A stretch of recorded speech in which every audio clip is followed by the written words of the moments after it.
take shit. I got no love for the fakeness. If you wanna play tough and wanna hate this, I'll always show up. I don't ever slow up, no I don't take shit. I got no love for the fakeness. If you wanna play tough and wanna hate this, I'll always show up and make a statement. I don't ever slow up, no I don't take shit. I got no love. Built on the body-on-frame TNGAF system, similar to the J300 Land Cruiser, the brand new Tundra showed the way forward in the scaled-down V6-only age, with the 3.4-liter V35A FTS twin-turbocharged V6 nil and the crossbreed iForce Max version rocking 437 horsepower. It was quickly followed by the 4th-generation J310 Lexus LX 600 in late 2021 and the 3rd-generation XK80 Sequoia full-size SUV in very early 2022 as the SUV options.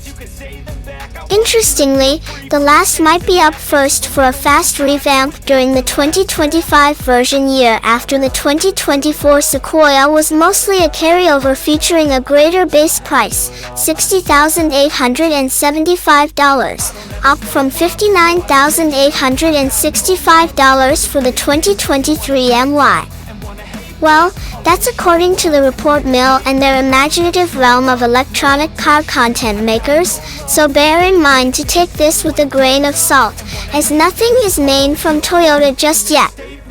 Anyway, if you want what the identical cosmos of Cars CGI have to offer, the great individuals over at the Q Cars Network on YouTube purpose to daze and impress the target market with a potential styling of their vision for the freshened 2025 Sequoia.